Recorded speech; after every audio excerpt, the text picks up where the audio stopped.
La sagesse de Dieu, c'est ce dont j'ai besoin.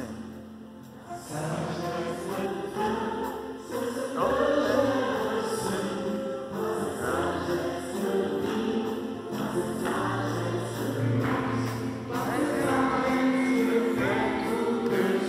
Encore. La sagesse de Dieu, c'est ce que j'ai besoin. La sagesse de Dieu, c'est ce que j'ai reçu.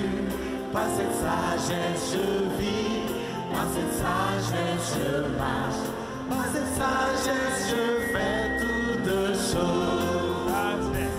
Sagesse, sagesse, celle que j'ai reçue.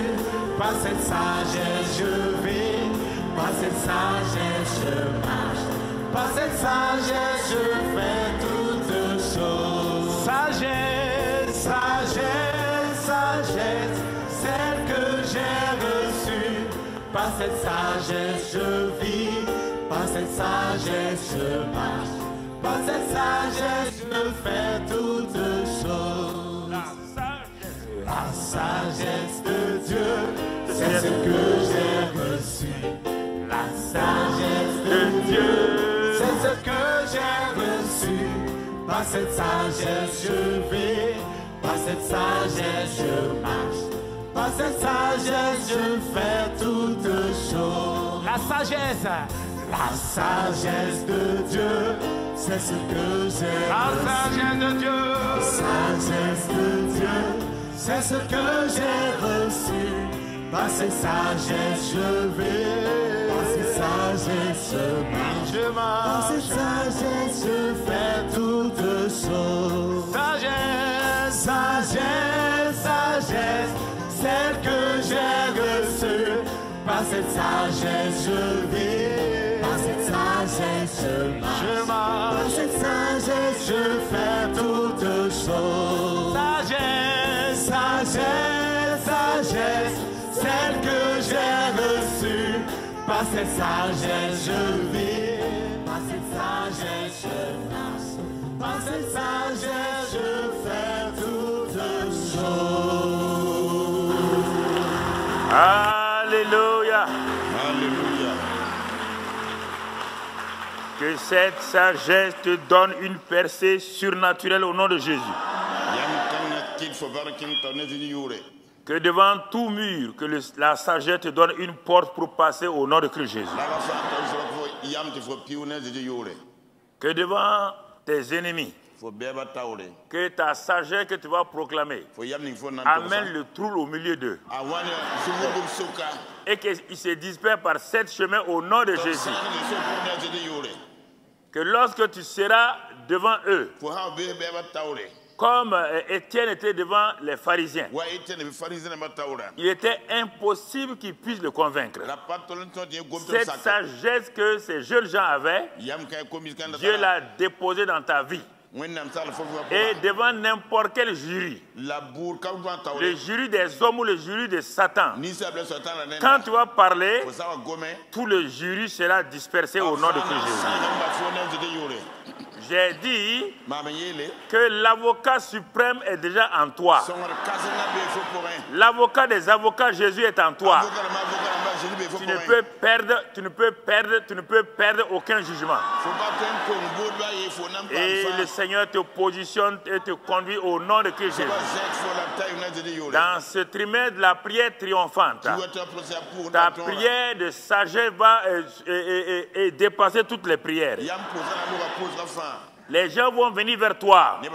Ils vont te dire, hey, femme, jeune homme, homme, tu as une sagesse que nous voulons voir.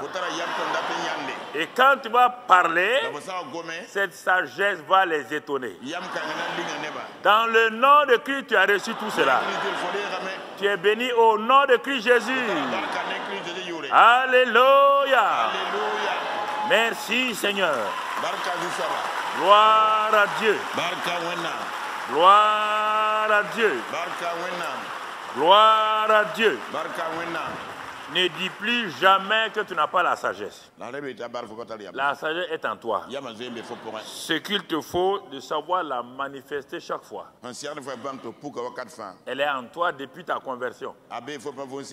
Tu es né au Burkina Faso, il y avait de l'or avant, oui ou non? C'est maintenant qu'il y a de l'or.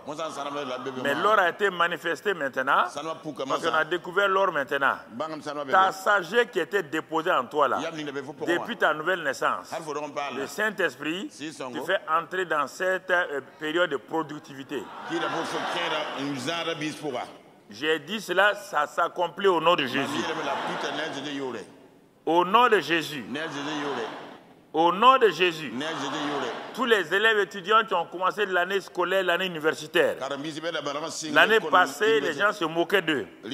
Cette année, ils seront à la tête au nom de Jésus. Tous les enfants là seront à la tête. Dites-leur que moi je leur ai dit. Moi aussi, dans mon CM2, ils m'ont fait redoubler. Ils m'ont fait redoubler encore. Je suis resté au CM2 3 fois. Mais quand je suis passé, tous ceux qui m'avaient dévancé, je les ai dévancés. Tous ceux. Alléluia. Alléluia. Alléluia. Alléluia.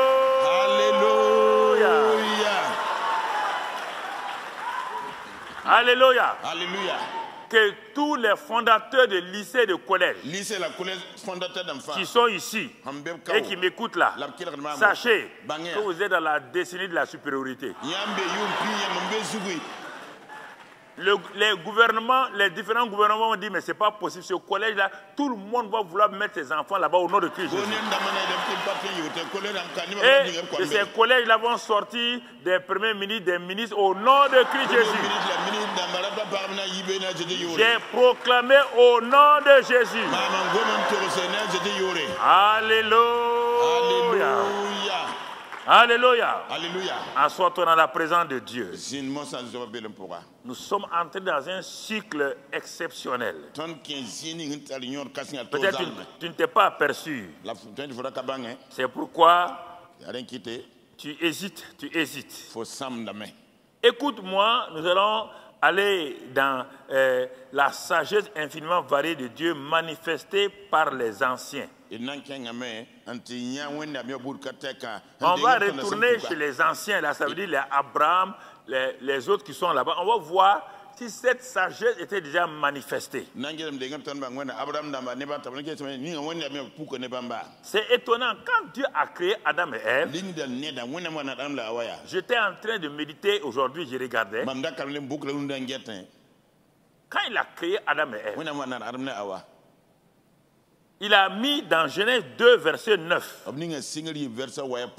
Il a mis dans le jardin 2 sortes d'arbres. L'arbre de vie, de la vie, et l'arbre de la connaissance du bien et du mal. Il a mis les 2 sagesses dont Jacques parle dans son épître. Il a mis la sagesse humaine terrestre. Mais il a mis la sagesse surnaturelle représentée par l'arbre de vie. Si vous ne croyez pas, quand les hommes sont tombés, est-ce qu'ils sont devenus bêtes? Ils ont eu une connaissance. Mais une connaissance qui fait quoi? Qui donne le bien et le... Alors toutes les inventions là, c'est ça, oui ou non? Oui ou non? C'est ça. Tout ce que l'homme crée, il y a le bien, il y a la mort là-dedans. Les voitures, ça t'amène, ça tue. Les avions, ça t'amène, ça tue. Les médicaments, ça soigne. Ces effets, donc, mais tout ce qui est naturel là, rien. Dieu avait prévu, parce que l'homme allait chuter, pour ne pas laisser l'homme dans le vide, il a mis cet arbre, la connaissance du bien et du mal. C'est avec ça que le monde fonctionne. C'est avec ça que les scientifiques fonctionnent. C'est avec ça que les médecins fonctionnent. C'est une connaissance. Mais elle est remplie de bien et de mal. Elle est limitée. Et il voulait qu'Adam et Ève mange de l'arbre de la vie. Ah, vous allez me dire, mais l'arbre de la vie là c'est quoi? L'arbre de la vie là c'est quoi? Salomon va nous dire qu'est-ce que l'arbre de la vie. Allons dans Proverbe 3. Proverbe 3. Et au verset 18. Proverbe 3, verset 18. Salomon dit que la sagesse est un arbre de vie. Donc, quand Dieu a mis l'arbre de vie là, ce n'est pas l'arbre de la connaissance du bien et du mal, hein. C'est l'arbre de la sagesse. Puisque la sagesse est un arbre de vie pour ceux qui la saisissent et ceux qui la possèdent sont heureux. Donc il a placé l'arbre de vie pour que Adam et Ève soient heureux. Par le bonheur est lié à l'arbre de vie. Et quand ils allaient manger, écoutez, quand ils allaient manger l'arbre de vie là, écoutez-moi très bien. Tous les autres arbres dans le jardin, tous les autres arbres là, tous les arbres fruitiers, les arbres qui n'ont pas de fruits là, allaient suivre Adam et Ève pour les garder en bonne santé permanemment. Mais dès qu'ils ont pris l'arbre de la connaissance du bien et du mal, tout ce que Dieu avait caché dans les arbres là a disparu. Quand les gens regardent tel arbre là, il y a le médicament pour telle maladie, mais il ne peut pas parce que c'est caché. Et l'arbre de la connaissance du bien et du mal les a orientés vers des produits chimiques. Des produits qui font du bien, mais qui détruisent en même temps. Alors que s'ils avaient pris l'arbre de vie,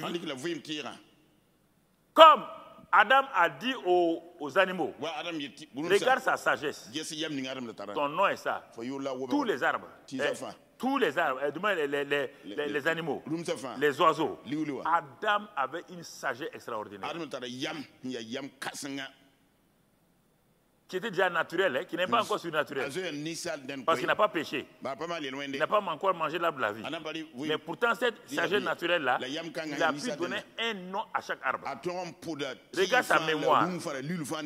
Dieu attendait maintenant qu'il aille prendre l'arbre de vie, qui est la sagesse surnaturelle. Il n'a pas pris. Et il a pris l'arbre de la connaissance du bien et du mal. Parce que si tu avais lu plus loin, tu vas trouver que ceux qui ne sont pas dans la sagesse là, il n'y a plus de bonheur, il n'y a que le désespoir, il n'y a que la destruction. Donc les deux arbres là sont représentés par la sagesse de Dieu. Et c'est pourquoi, quand l'homme est tombé, quand Christ est venu, Christ est présenté comme notre sagesse. Et comme notre sagesse, et il nous a donné quoi? La vie abondante, la vie. Il est revenu pour donner ce que Adam avait perdu. Et c'est pourquoi quiconque est lié à l'arbre de vie qui est en Christ, la vie abondante. Puisque Jésus il donne la vie éternelle, la vie abondante, la vie de Dieu. Et il est cette sagesse-là, l'esprit de vie. Dans Ésaïe 7, verset 11, verset 1 et 3, on trouve tout ça là-bas. Cette sagesse vient loger en nous. Et dès qu'elle loge en nous, si la personne sait que cette sagesse est liée à la vie éternelle, elle est liée à cette vie abondante-là, ça veut dire que ce que Adam n'a pas pu avoir là vient loger dans les nouvelles créations. Mais qu'est-ce que l'ennemi a fait? L'ennemi a tout fait pour que bien que tu aies cette sagesse-là, comme Israël, quand Joseph est mort, le nouveau pharaon, qui ne connaissait pas Joseph, a dit à ses gens, Ces Israélites-là, ils sont devenus très puissants. Et puis ils se multiplient vite. Faisons de telle manière qu'il n'ait jamais l'occasion de penser qu'ils sont plus forts que nous.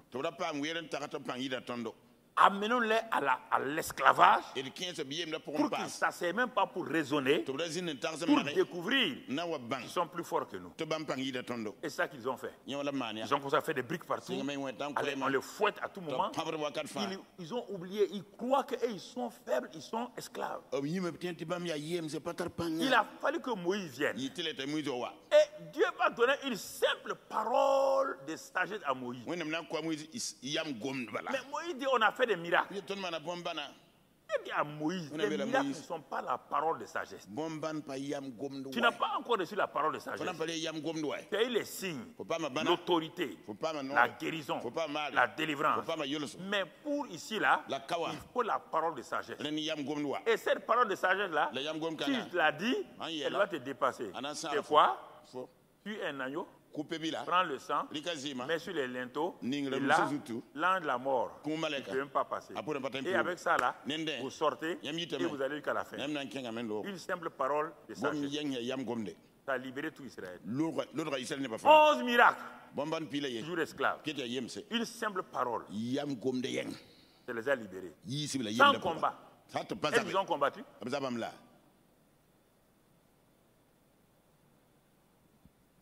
Donc, qu'est-ce que Satan fait maintenant? Quand quelqu'un devient chrétien, il l'occupe beaucoup. Des problèmes. Problèmes familiaux. Pour prier. Pour gêner. Mais la sagesse qui est en lui, là, il faut tout faire. Il faut dire qu'il non, il est bête. Il faut dire qu'il est pauvre. Il faut entretenir l'esprit de pauvreté, l'esprit de maladie, l'esprit de malédiction. Il faut entretenir ça. Il ne faut pas qu'il sache que la sagesse de l'arbre de vie là est venue en eux par Christ qui a la vie abondante. Il faut qu'il sache qu'il croit que c'est pour des gens exceptionnels. C'est pourquoi il a fait inventer des prix partout. Prix Nobel et ceci, prix ceci, pour dire tout le monde ne peut pas devenir ça. Il y a que quelques-uns seulement. Alors que c'est faux. Tellement où Christ est en nous, chacun est champion. Chacun est champion. Chacun. Dans un domaine précis. Dans un domaine précis. J'étais émerveillé quand Dieu me révélait ça ce matin. Moi-même, je roulais dans mon lit.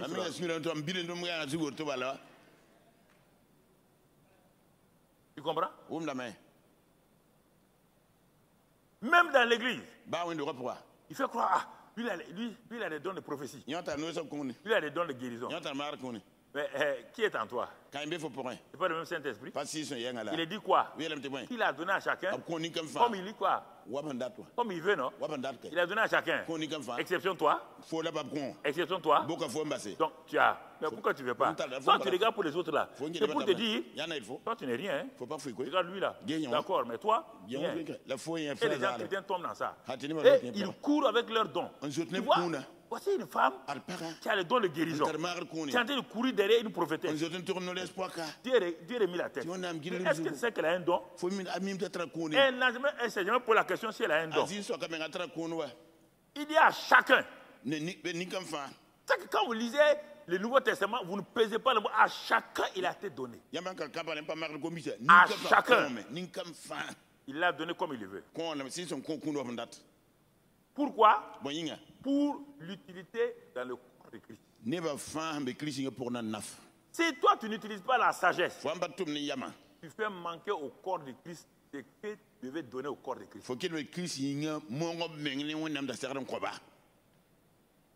Et tu comprends? Toi, tu veux prendre chez... C'est pourquoi tu as des problèmes. Parce que tu veux prendre chez les autres. Tu es jaloux des autres. Tu dis pourquoi on fait ceci à lui là? Pourquoi celle-ci là s'appelle hautement favorisée? Parce qu'elle a découvert qu'elle est hautement favorisée. Si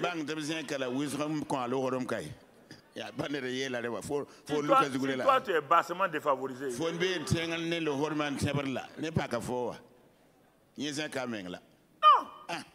Est-ce que vous comprenez? Il fait croire que tout le monde n'est pas pareil. Et puis ils donnent des traditions du village. Est-ce que tous les doigts sont pareils? Des sagesses comme ça. Est-ce que toi-même tu fais comme ça? Tous les doigts sont pareils? Tous les doigts ne sont pas pareils. Mais chaque doigt est important. Enlève celui-ci-là et tu verras que ta main est complète. Enlève un doigt, tu verras ta main est complète. Enlève ça là, tu verras que ta main est complète. Ce n'est pas la longueur des doigts. C'est le don qui a été donné à chaque doigt qui est important. Je suis en train de semer des semences de sagesse en vous. Arrosez ça avec l'action de grâce et la loi et vous verrez ça. Et la gloire de Dieu va se manifester. Les médecins chrétiens devaient être des médecins supérieurs. Ils ont étudié l'anatomie. Ils ont étudié, connaître le nom de tous les organes. L'anatomie. C'est très bien. Mais tu ne connais que les noms. Mais Dieu peut te dire, que la maladie que tu crois que c'est dans le foie là, ce n'est pas le foie. La source de la maladie vient d'ailleurs. Si tu règles ça là, le foie va fonctionner parfaitement. Ça c'est le docteur chrétien.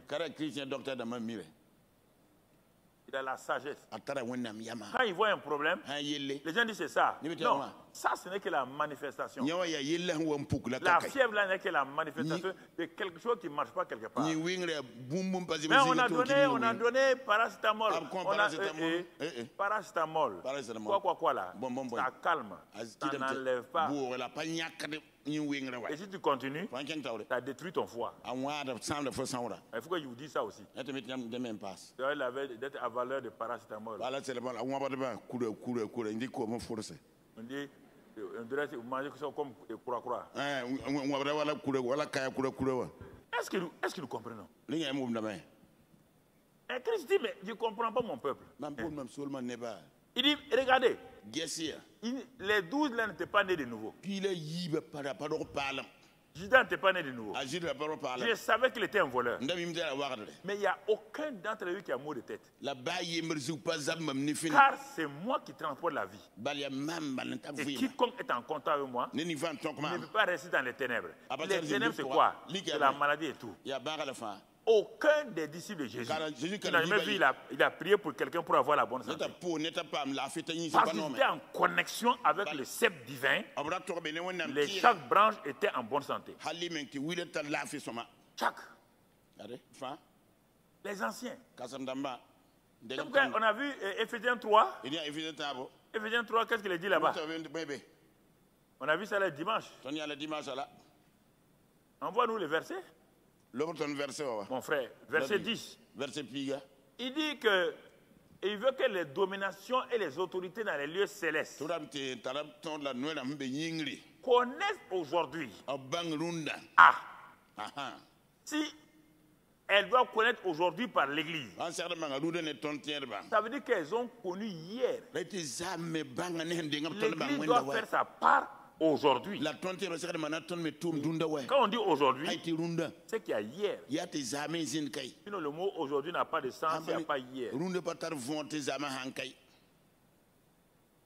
Les autorités et les dominations dans les lieux célestes connaissent aujourd'hui par l'Église la sagesse infiniment variée de Dieu. Quelle gloire!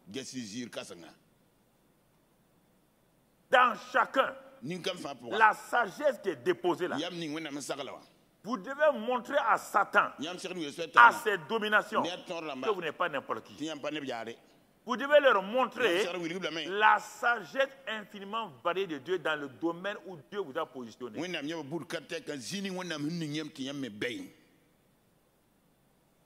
Vous voulez, on n'a qu'à prier pour vous. Non. Mais toi et moi, moi j'ai ma part, tu as ta part. Dans mon corps là, chaque membre, chaque organe a sa part. Chaque organe. Il n'y a aucun organe. Si un organe se met à jalouser l'autre, le corps a des problèmes. Si tu ne sais pas ça, tu vas jalouser les gens. Et tu te crées un problème et tu crées un problème au corps. Chacun La sagesse infiniment variée de Dieu.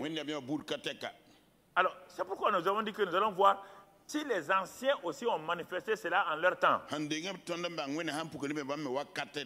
Mais oui, pendant Hébreux 11:2, on dit que ces anciens-là avaient la foi, de telle manière qu'ils ont manifesté la foi, là, ils ont reçu un témoignage excellent. Témoignage favorable.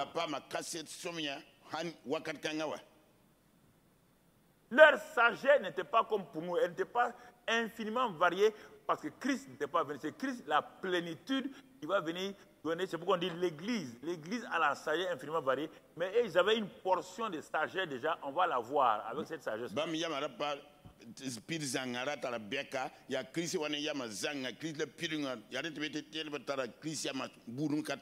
Commençons par le premier des anciens qu'on appelle Abraham. Oui,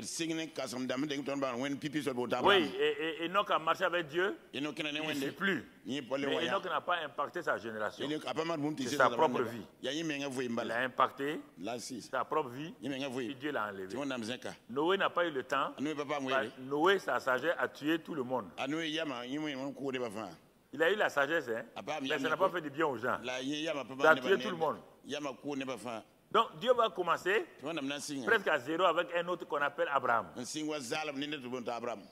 regardons, quand les gens se méprisent, Abraham était un saint homme, un grand homme, sérieux, qui avait la crainte de Dieu. Allons lire dans Josué 24.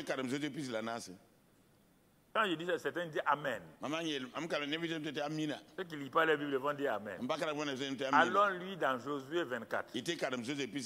Josué dit à tout le peuple, ainsi parle l'Éternel, le Dieu d'Israël, vos pères, Térak, père d'Abraham et père de Nakor, habitaient anciennement de l'autre côté du fleuve. Et ils servaient Dieu.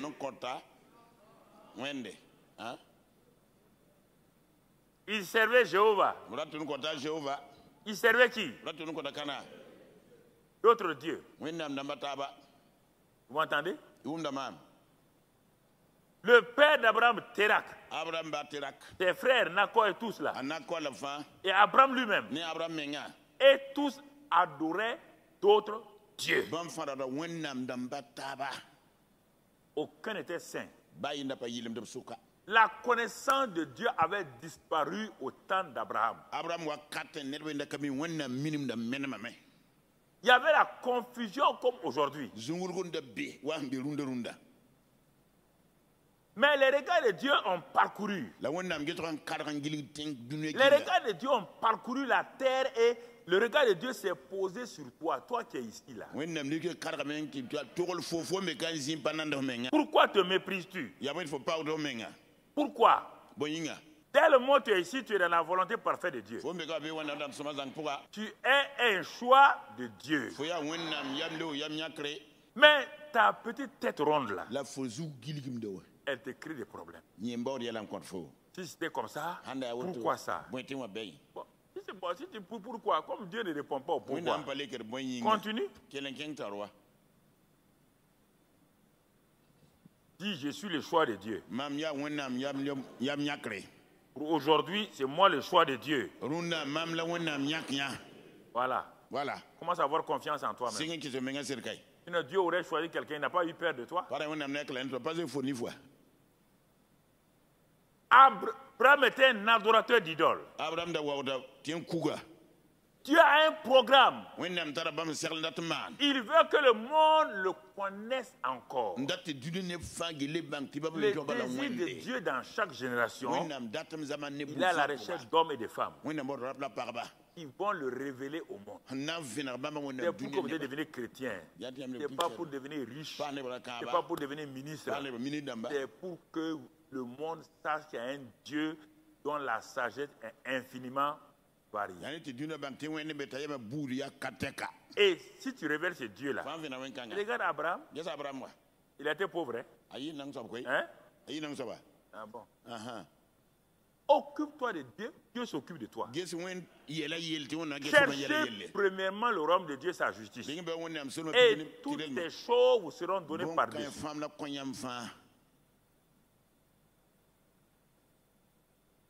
Vous comprenez? Vous comprenez? Ah! Mais Seigneur, tu veux que le monde te connaisse? Et tu peux apprendre un païen? Il dit oui.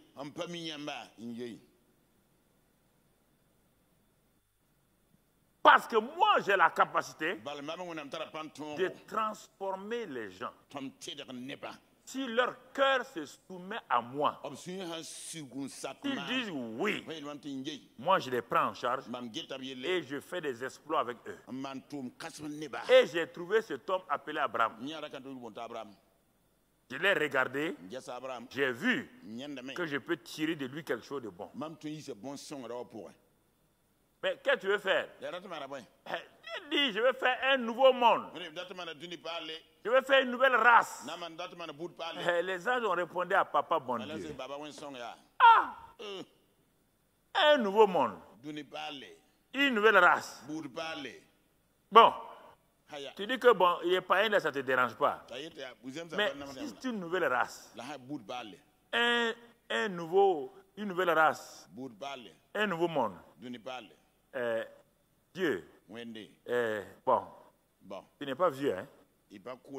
Mais le type là, il a 75 ans. Sa femme, post-ménopausée. Le corps est déjà usé. Le sein de la femme est mort. Dieu dit, c'est ça ma spécialité.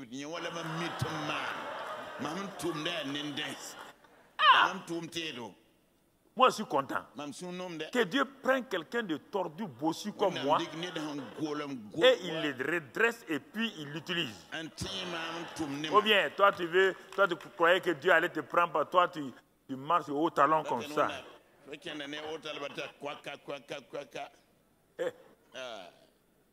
Il dit qu'il prend les choses viles.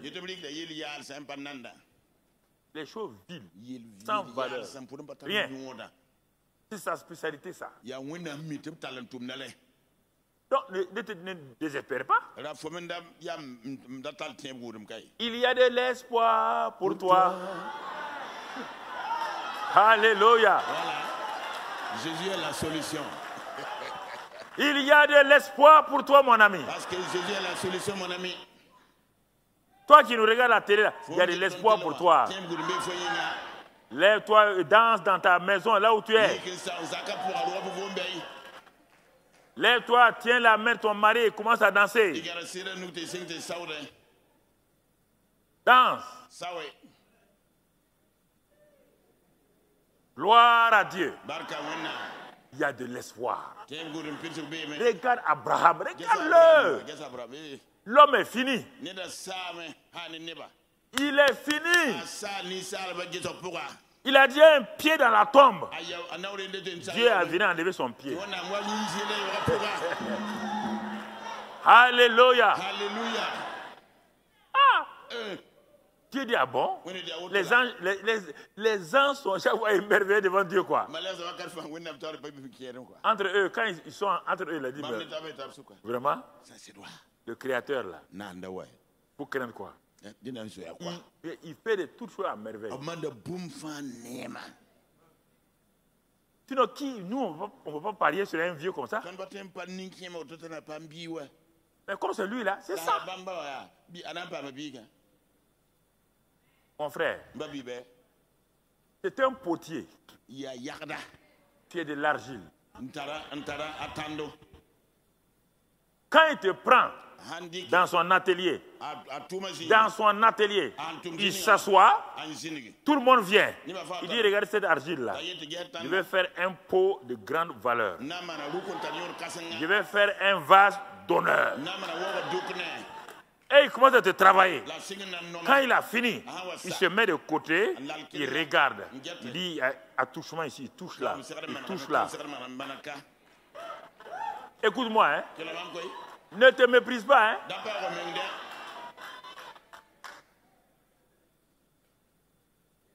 Le Dieu de sagesse. Regarde sa sagesse. 75 ans. Usé. 5 morts. païen. Et tu veux commencer une nouvelle race? Il dit oui. Ah. Bon. Comme tu es Dieu là, il n'y a pas de problème. Et quand il a touché Abraham, mon frère, ma soeur, il va toucher Abraham. Quand il va toucher Abraham, Dieu rentre en scène et va rencontrer Abraham. Il va le rencontrer. Première parole de sagesse pour le monde entier à travers Abraham se trouve dans Genèse 12. Ça, ce n'est pas pour Abraham seulement, c'est pour toi. Écoute ça, Genèse 12 là, écoute-le. C'est pour toute personne incapable et limitée, c'est de ça. Regarde la parole de sagesse globale. Ce que Dieu a fait avec Abraham, il le recommence chaque jour avec un de ses enfants. Dans ton domaine, il fait ça à nouveau. Tu comprends? Il dit à Abraham, va-t'en de ton pays. De ta patrie et de la maison de ton père, dans le pays que je te montrerai. Je ferai de toi une grande nation et je te bénirai. Je rendrai ton nom grand et tu seras une source de bénédiction. Je bénirai ceux qui te béniront et je maudirai ceux qui te maudiront. Et toutes les familles de la terre seront bénies en toi. Est-ce qu'un homme peut entendre ça et croire d'un seul coup? Hein? C'est pourquoi, quand la parole s'adresse à vous, vous dites c'est Satan, arrière de moi Satan. Quand Dieu vient vous donner des pensées, vous chassez les pensées parce que vous croyez que ce n'est pas possible. Peut-être, bon, ça c'est Satan qui est en train de me faire de moi un orgueilleux. Non. Les paroles de sagesse sont une folie pour les hommes charnels. Une folie. Une folie. C'est pourquoi la croix était une folie.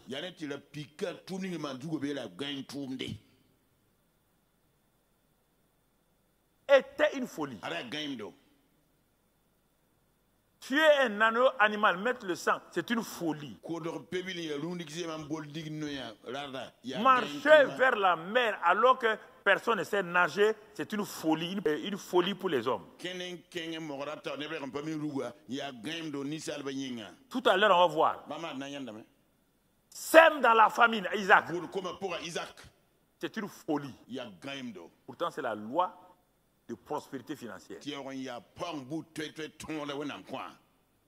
J'étais avancé en plein eau, jetez vos filets pour pêcher. C'est une folie pour un pêcheur expert. C'est pourquoi l'expert a dit nous avons pêché toute la nuit. Ça rien prend. Si vous écoutez la sagesse dont je vous parle là, votre vie ne sera plus pareille. Ce n'est pas une prière. Hein? Je ne te demande pas de prier. D'abord d'écouter ce que Dieu a dit. Et passe beaucoup plus de temps à prier en langue et rendre grâce à Dieu dans ces moments-là. Ne va pas te fatiguer, donne-moi ça, donne-moi ça. C'est déjà en toi. On dit quand tu pries en langue, c'est la prière en langue de sagesse là qu'on appelle la prière en langue là. C'était la prière qu'on appelle la prière de sagesse. C'est ça la prière de sagesse. Face à la parole de sagesse, il y a une prière de sagesse qu'on appelle le parler en langue. Parce que face à une parole de sagesse, aucune prière en français dans la langue nationale ne peut correspondre à ça parce qu'elle va contredire la parole de sagesse. C'est pourquoi Dieu dit arrête-toi, ne prie pas à mourir en français, en djoula, prie en langue. Parce que la parole de sagesse sort de l'ordinaire. Sort de l'ordinaire. Et il n'y a que la prière extraordinaire, qui est la prière en langue, accompagnée d'adoration et de louange. C'est ça qui entretient la manifestation de la sagesse. Ce n'est pas le jeûne et la prière. À chaque situation, à chaque chose, il y a des prières adéquates. Dans la sagesse, puisque ça dépasse ta capacité de compréhension, le seul moyen de rentrer là-dedans, prier en langue. Là, ce sont des mystères. Tu es en train de parler en mystère et du mystère avec Dieu. Et quand tu as fini, en français ou en moré, adore-le, loue-le. Et tu pars. Et tu pars. Ne cherche pas d'aller jeûner et prier. Jeûner et prier ne comprend pas la parole de sagesse. Ne comprend pas ça. Tu comprends? Non, ce sont des éléments pratiques que je te donne. Tout ce que je te dirais, tout est pratique. Il n'y a pas un élément qui n'est pas pratique. Tu comprends? Une nouvelle race d'hommes. C'est qu'il a dit. Donc, ce qui parle de sagesse ici, chaque fois que Dieu veut t'utiliser, il va venir vers toi avec une parole de sagesse générale d'abord. Et après, il va donner les détails, les paroles de sagesse détaillées. Quand tu commences à marcher, il dit, je t'instruirai, je te montrerai la voie, je te conseillerai et j'aurai le regard sur toi.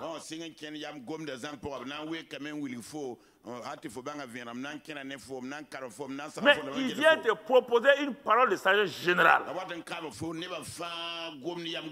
Et c'est ça qui va déterminer la suite. Et pour que tu réussisses, Dieu te dit, sors de ton système de pensée, va-t'en de ton pays, de ta patrie. Tu as grandi dans un système négatif. Ton père et ta mère t'ont fait vivre dans les vaines manières de vivre, dit Pierre. Où il y a hésitation, où il y a idolâtrie, où il y a des fétiches, où l'atmosphère des fétiches, les sagesses là, t'ont moulé. Tu as dit Abraham, la seule condition pour que, regarde ce que je t'ai dit là, regarde tout ce que je t'ai dit, il faut attendre de ton pays, de ta patrie et de la maison de ton père. 3 dimensions exceptionnelles. La culture générale qui prévaut, l'atmosphère, le pays, ta patrie, ton ethnie. Ah, les gens disent, ah, nous, c'est nous. C'est ça qui fait votre problème là. Et la maison de ton père. Ah non, non, moi, mon père, ma mère, c'est comme ça. Pierre dit, c'est les vaines manières héritées de nos pères. Il n'y a rien de mauvais là-dedans.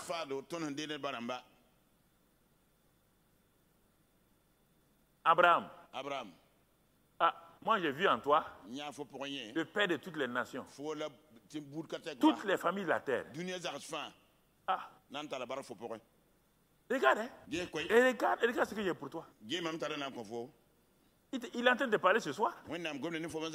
Là où Dieu veut t'amener là, il sort de ton système de raisonnement.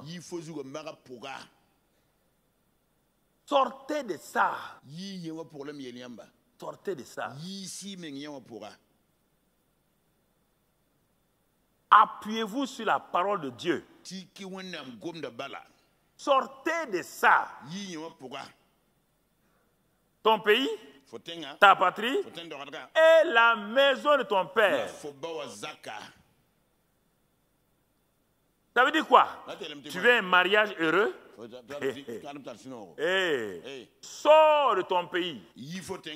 Ton pays a une manière de se marier. Ton ethnie a une manière de se marier. la maison de ton père ont une manière de se marier. Si tu ne sors pas de ça, tu pars te marier avec les chaînes du pays, de l'ethnie, de la famille. L'autre aussi vient avec son pays, sa patrie, son ethnie. Il n'y aura jamais de bonheur. Jamais. C'est ça qui bloque mais les mariages même des chrétiens. Ils rentrent dans le mariage avec les chaînes de leur village, de leur ethnie. Chez nous, toi et moi, on n'a qu'un chez nous, le royaume des cieux. Voilà. On n'a pas d'autre chez nous. On n'a pas d'autre chez nous. Chez nous, là, c'est le royaume des cieux. C'est le royaume des cieux. Dieu a dit, voilà ce que l'homme fait, voilà ce que la femme fait. Un point, c'est fini. Dans le royaume des cieux, on a des parents, Dieu notre Père, Jésus notre grand frère, et le Saint-Esprit, c'est comme notre maman.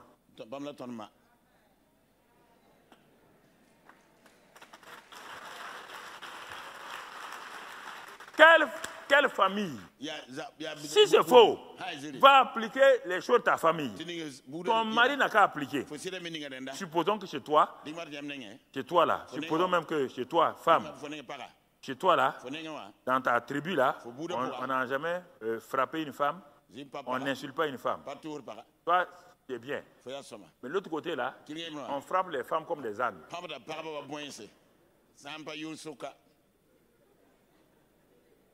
Non, non, non. Vous voulez faire les choses du village. Allons-y. Quand le gars, il parle un peu seulement. Tu veux parler, dire, chez nous on ne parle pas. Une femme ne parle pas. Ah, toi tu dis, chez nous, nous on n'est pas violents. Il dit quoi? Tu es marié à moi, non? Il a son gourdin. Tu deviens l'âne du village. Ça peut marcher. Ça peut marcher. Ce qu'il dit à Abraham ici, là, c'est pour tout le monde. C'est une parole de Saïd dans tous les domaines. Tu veux réussir financièrement? Sors du système du monde. Il a dit Isaac ne descend pas en Égypte. Ne descend pas. Ça là, je peux faire un séminaire d'un mois.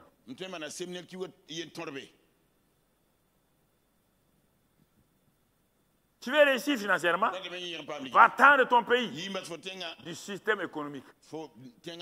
Sors de la loi de l'offre et de la demande. Sors de la loi de propension marginale à consommer, propension marginale à épargner. Ça ne marche pas. Sors de la loi et où il y a les termites et autres, les banques là, avec les agios là. Ah. Regardez ce seul verset-là, c'est toute la sagesse. Pour faire le nouveau monde, faire le nouveau monde, c'est cette sagesse-là. Et la postérité d'Abraham qu'on appelle Jésus. Dieu dit, ah, tu es postérité d'Abraham, hein? C'est Abraham ton père. Bon, tu dois descendre. Hein? Tu ne peux pas impacter le monde en restant au ciel. Tu dois descendre. Jésus n'est pas descendu. Ah, il n'a pas descendu. Est-ce qu'on mange là-haut? Est-ce qu'il buvait là-haut? Est-ce qu'il se lave là-haut? Il n'a pas quitté tout ça là pour venir impacter la terre. Mais il te dit à toi, quitte ton système pour prospérer. Quitte ton système pour avoir un mariage heureux. Quitte ton système pour être vainqueur. Toi, tu refuses. Comment ça va marcher? Genèse 12:1 là, c'est tout le secret. Et le Seigneur m'a dit ça. Tout est dans ça. Abraham est le commencement. Si tu ne sors pas du système économique de l'Égypte, même Abraham, quand il est parti là, à un moment donné, il a douté. Il est descendu où? C'est le problème, on commençait où? Quand il est descendu où?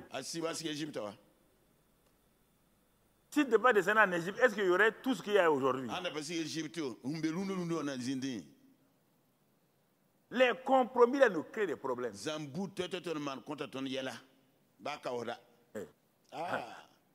Écoutez, c'est pour voir bien que je parle. Hein? Parce que pourquoi? Parce que là, quand Abraham a écouté la suite là, il dit mais ça c'est pas un problème. Quittez mon pays là. Pour moi c'est terrible. Hein? Ah, vous voulez que je me sépare? Non. Il dit, Dieu dit attends, tu n'as pas écouté la suite. Je ferai de toi une grande nation. 1. Je te bénirai. 2. Je rendrai ton nom grand. Vous qui voulez avoir des noms grands là. Voici la voix. Je rendrai ton nom grand. Et tu seras une source de bénédiction. Quelqu'un entend ça, il va rester. Tu vas rester pour faire quoi? Tu vas te séparer de la pensée du monde. Ne vous conformez pas à ce siècle présent. Romains 12:2.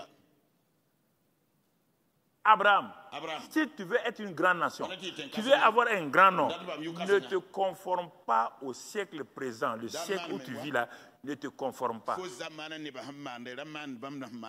Fils d'Abraham, je vous parle. Vous entendez-vous tout ce qui était là? Fils d'Abraham, ne vous conformez pas au siècle présent. Que votre intelligence soit renouvelée. Abraham, ce n'est pas fini? Attends, je n'ai pas fini avec toi. Je bénirai ceux qui te béniront. Regarde. Et je maudirai ceux qui te maudiront. Tu n'as pas besoin de maudire quelqu'un. Si quelqu'un est toi, c'est moi-même qui le maudis.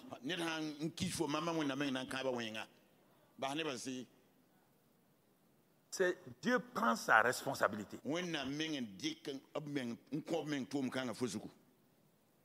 Et toutes les familles de la terre seront bénies en toi.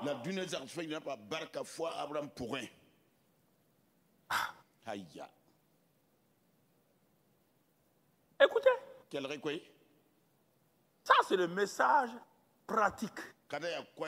Tous les points là sont pratiques. Il n'y a pas un seul point théorique ici.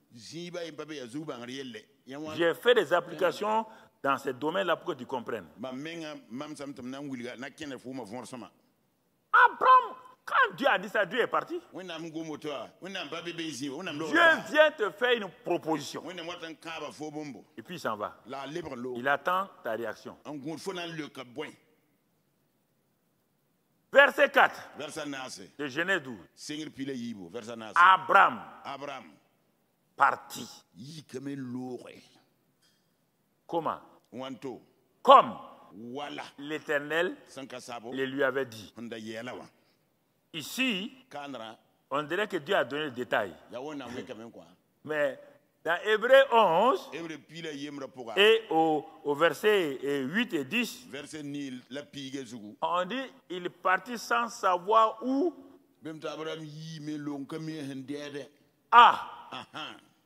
Quelque chose va se passer. On découvre quelque chose dans la vie d'Abraham. Dieu veut apprendre quelque chose. Quand la parole de sagesse vient, ce n'est pas détaillé. Il y a une chose que Dieu veut voir. On n'a pas enseigné ça dans la Bible encore. Non. C'est quoi? Abraham a entendu. Il ne connaissait pas Dieu. Il ne sait pas où aller. Abraham partit. Ça c'est quoi? Abraham va devenir le père de la foi en faisant le premier pas de confiance. Premier pas de confiance. Il partit parce qu'il eut confiance. Il partit parce qu'il eut confiance. Est-ce que tu as agi parce que tu as confiance ou bien tu pars prier? Tu pars demander l'avis de tes parents? Non. Il partit comme l'Éternel lui avait dit. La parole de Dieu a créé en Adam quoi? Abraham quoi? Une confiance. C'est pourquoi il sera le père de la foi. C'est le premier, après la destruction de l'ancien monde, le nouveau monde qui commence là, c'est le premier que Dieu a choisi pour nous montrer comment on marche, on vit par la foi.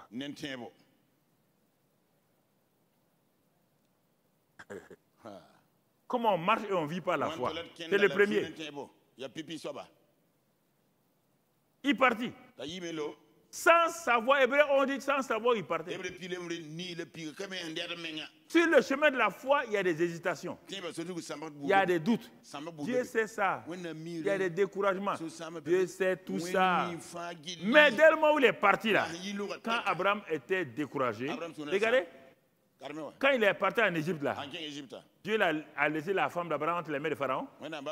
Hein? Ok. Vous ne connaissez pas Dieu, hein? C'est pourquoi je dis aux gens là.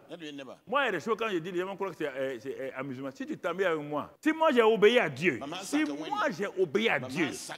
t'amuses avec ça, tu as un problème. Il n'y a pas besoin de te parler. Les gens jouent avec ça. Écoute. Il est parti chez Pharaon.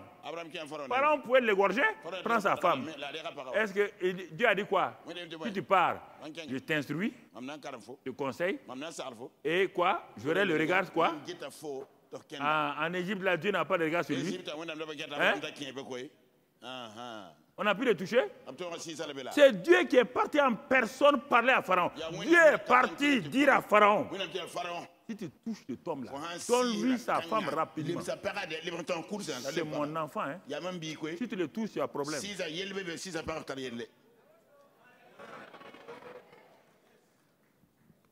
Je vous parle sérieusement. Hein? Fils de Dieu, là, vous vous amusez avec ça. Vous croyez que vous êtes une religion. Ce n'est pas une religion. C'est une famille. Une famille. Tu es un enfant de la famille. Bon, dans une famille, il y a des enfants qui obéissent vite, d'autres sont têtus. Mais tu es un enfant quand même. Oui ou non? Voilà. Si tu désobéis, papa te fouette, mais est-ce qu'il te rejette? C'est simplement ça. Ayez confiance en Dieu. Dieu vous aime. Si vous faites des erreurs, c'est pour vous-même, vous vous retardez. Ce n'est pas Dieu. Vous vous retardez vous-même. C'est simplement ça que Dieu ne veut pas. Vous vous retardez, ça ne retarde pas votre père. Ça vous retarde vous-même. Ça vous retarde vous-même. Si le père dit de faire ça, votre père vous dit de faire ça, vous ne faites pas, vous retardez vous-même. Parce que vous ne pouvez pas être plus sage que votre père. Dieu ne permettra pas ça.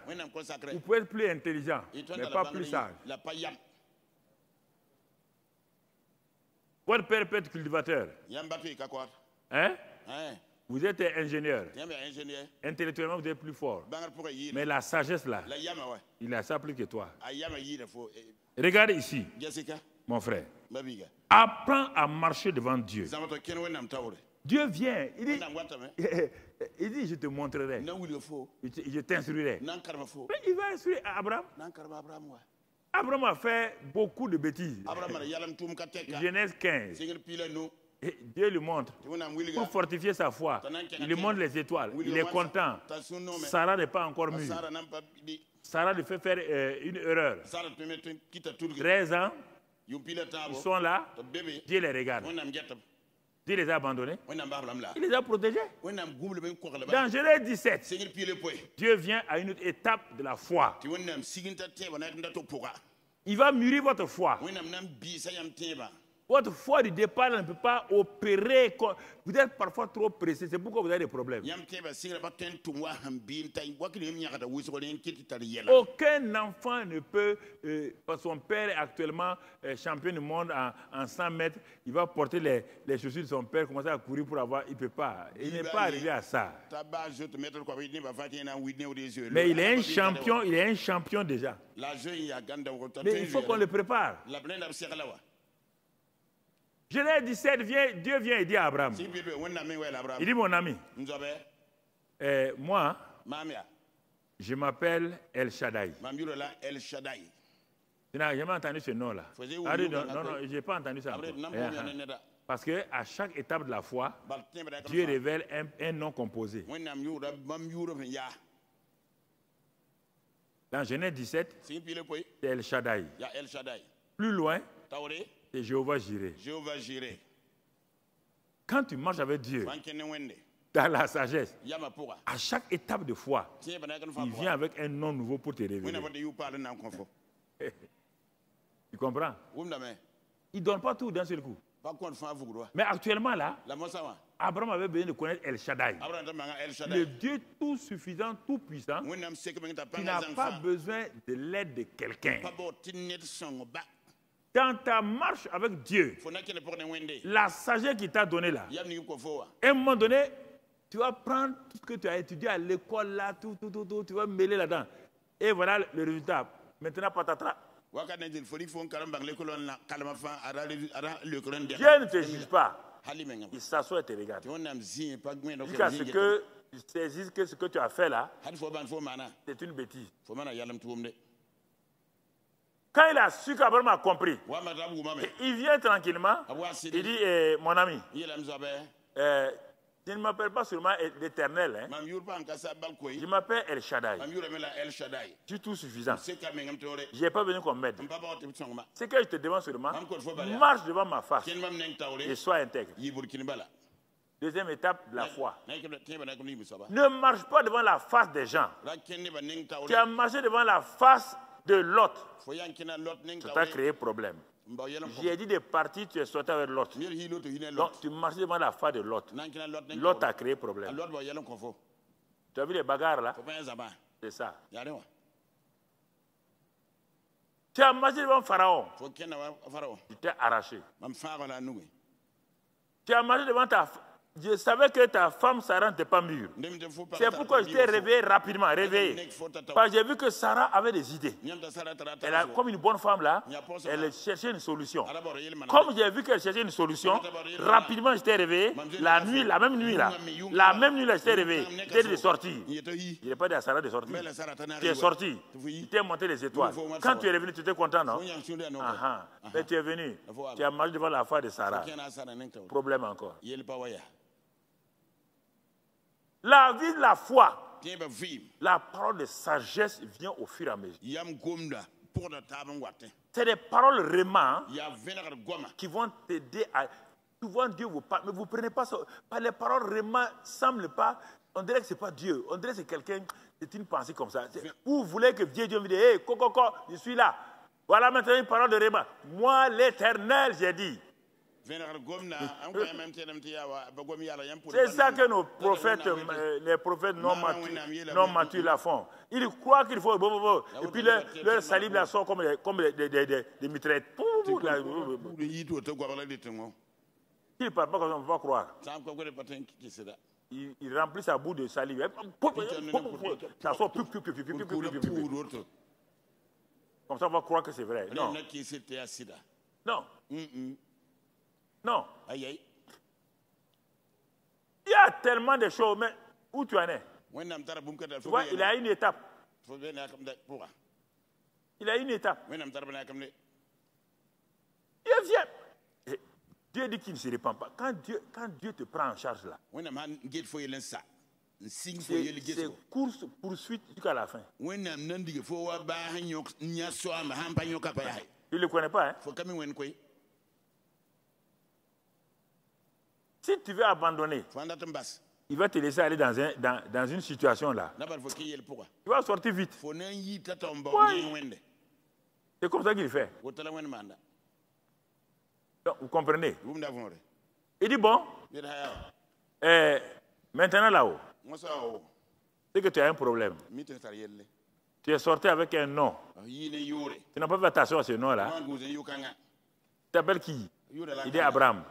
Dis encore. Abraham. Il dit ah bon. Ça veut dire quoi? Un père potentiel.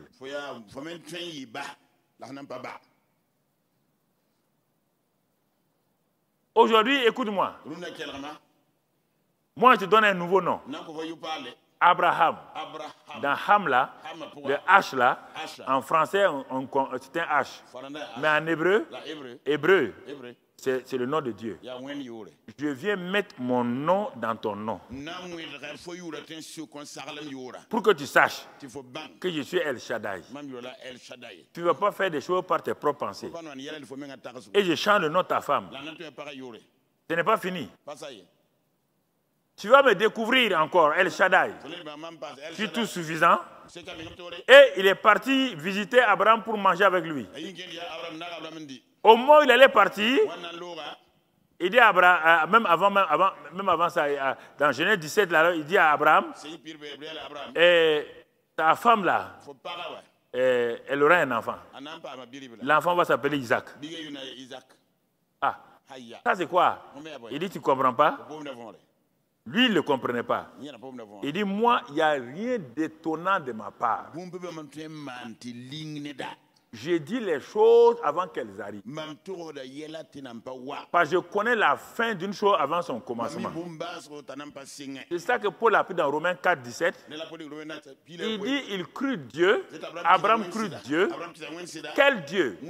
Le Dieu qui donne la vie aux morts et qui appelle les choses qui ne sont point comme si elles étaient. Il a appelé l'enfant là Isaac. Isaac n'existait pas dans le naturel. Abraham est en train de grandir. Il dit, ah bon? Ah, c'est comme ça que tu travailles? Il dit oui. Quand je dis une chose, commence à le proclamer. Appelle la chose là. Appelle-la. Elle existe dans le surnaturel. Elle existe dans le spirituel. Appelle pour que ça vienne dans le naturel. Et c'est une autre dimension de ta foi. La foi qui parle. Le premier degré de la foi qui parle, qui agit. Mais il ne connaît pas la foi qui parle. Maintenant, quand tu es parti, ça n'a pas marché, parle. Une autre dimension de la foi. Parle. Moi, j'ai parlé. Quand je voulais la lumière, j'ai dit lumière soit. J'ai parlé. Il dit, c'est tout ça qu'on appelle la sagesse infiniment variée de Dieu. Elle a plusieurs aspects. Tout est là-dedans. La foi est là-dedans. La crainte de Dieu est là-dedans. Tout est un paquet. Et c'est pourquoi ça donne le bonheur. Et c'est pourquoi on l'appelle arbre de vie. Arbre de vie. Mon frère. Tu vois? Abraham est en train d'avancer. Il est en train d'apprendre. Et l'année suivante, Dieu vient le visiter. Oui, frères et sœurs. Dieu lui rend une visite d'amitié. Et quand Dieu vient le visiter, mon frère, Dieu lui dit que l'année prochaine, ce que lui a dit là, le temps d'accomplissement est là. L'année prochaine, à cette même époque-là, Sarah va tenir Isaac dans sa main. Va tenir Isaac dans sa main. Ça, c'est le temps d'accomplissement. Toute parole de Dieu a un temps d'accomplissement. Paul dit au temps convenable. Il a plu à l'Éternel. Dieu voyait Paul un gars méchant. Dieu le voyait. C'est pas parce que Dieu ne voyait pas Paul. Le temps convenable n'était pas là. Et le temps convenable, c'était sur la route de Damas.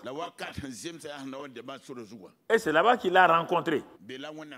Sans l'influence d'un homme. C'est là-bas que Paul, c'est pas quelqu'un qui a prêché. Parce que Paul ne pouvait pas écouter la prédication de quelqu'un. Non, il y a des gens, ils vont faire une expérience spéciale pour qu'ils connaissent qui est Dieu.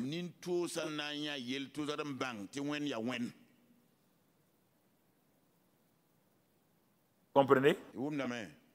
Donc Dieu va apprendre à Abraham des choses à dépendre de lui. Marche devant ma face, sois intègre. Marche devant ma face et sois intègre. Et pour terminer la partie Abraham, quand Abraham est devenu l'ami de Dieu, Dieu lui a dit que lui, il ne fait rien. Pour résumer, il a dit que lui ne fait rien sans révéler à son ami Abraham. Quand il voulait détruire Sodome et Gomorrhe, il est venu avertir Abraham pour que Abraham soit un intermédiaire. Quand vous commencez à obéir à Dieu, je vais vous dire une chose. Ah, Seigneur. Quand vous commencez à obéir à Dieu, il y a une chose que vous allez découvrir. Les choses qui vont se passer, Dieu commence à vous les révéler. Attention, je parle comme ça parce qu'il y a des gens qui croient que quand ils voient quelqu'un est mort, je ne parle pas de ça. Voilà, voilà. Pas arrêter d'être croque-mort. Je ne parle pas de ça. Non, non, non. Je parle des événements. Non, non, non, on a vu qu'on avait 10 000 soldats ou 15 soldats. Je ne parle pas de ça. Toi-même, tu as eu peur, tu as rêvé qu'il y a des soldats maintenant. Je parle des choses essentielles pour l'avancement d'une famille ou d'un pays ou chose. Je parle de ça. Je ne parle pas des gens qui sont tout le temps en train de venir vous dire on a vu ça, lui est contre toi. Dans la Bible, on ne voit pas ça. Qui est contre qui? Arrêtez ça, ça ne vient pas de Dieu. Je vous dis la vérité. Même si ça s'accomplit. Au village là, les magiciens voient des choses, ça s'accomplit. Mais ça ne vient pas de Dieu. Il faut faire attention à ça. Quand vous voyez quelqu'un seulement, il y a beaucoup de gens qui étaient dans les choses bizarres. Ils deviennent chrétiens. Ils n'ont jamais passé par la délivrance. Ils vont continuer à voir. Et vous vous précipitez d'abord que lui, il voit. Il voit quoi? Il voit tellement comme le monde voit.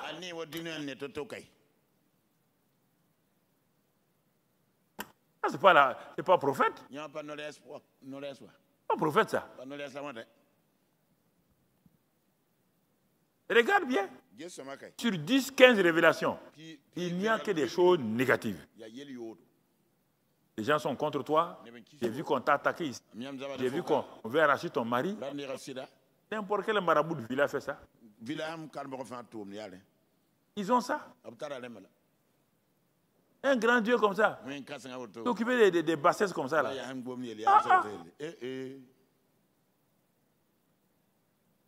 y a des choses que vous devez comprendre là. Vous lisez la Bible. Vous ne voyez pas ça là. Vous n'avez jamais vu ça. Vous n'avez jamais vu que Dieu a dit ça. Vous n'avez pas vu ça. Pourquoi vous voulez inventer? Ce sont vos propres rêves.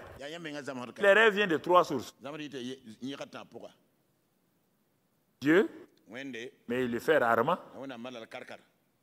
Satan, il le fait pour te dominer, te bloquer, pour bloquer ton futur et tes propres soucis. Tes propres soucis. Toi, tu rêves seulement, il n'y a pas un homme qui ne rêve pas la nuit. Il n'y a pas un homme qui ne rêve pas la nuit. Donc, si chacun se lève ici, tout ce qu'il a rêvé, chacun va parler. Est-ce qu'on va être ici? On va être ici? Réfléchissez vous-même. Il n'y a pas un seul homme qui ne rêve pas la nuit. Ceux qui ne rêvent pas là, tout le monde dit, ah, toi tu es en danger. Hein? Tout le monde rêve. Même les bébés, ils rêvent en criant. Ah, le rêve a été donné comme ça. C'est le subconscient qui produit ça. Toi, tu es devenu chrétien, donc tout rêve que tu fais seulement, tu crois que c'est la vérité. Hein? C'est ça qui te bloque, parce que tu ne sais pas qu'il y a un démon derrière. Je dis la vérité, tu ne sais pas qu'il y a un démon derrière. Tu ne sais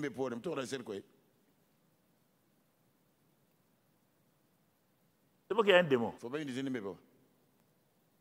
C'est ça. Quand des gens voient tout le temps des choses négatives, amenez-les-moi. Amenez-les-moi. Amenez-les-moi. Ah, j'ai vu ça, j'ai vu ça. Vous passez votre temps à troubler. Comment vous ne pouvez pas aider quelqu'un, vous venez troubler les gens?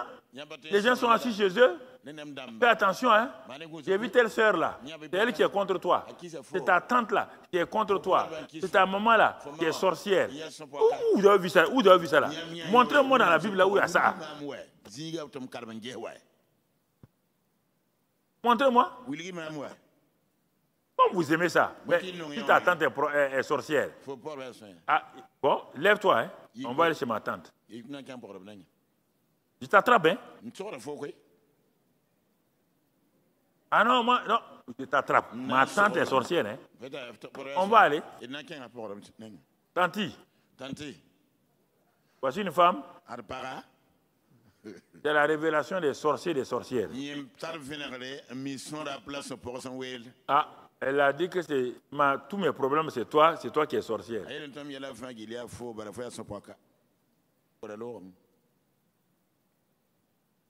Arrêtez ça. Hein? Vous ne voyez pas quelque chose pour aider quelqu'un à aller. Pour détruire les foyers, détruire des familles, détruire une église. Et vous dites que ça vient de Dieu. Vos rêves sont vos rêves.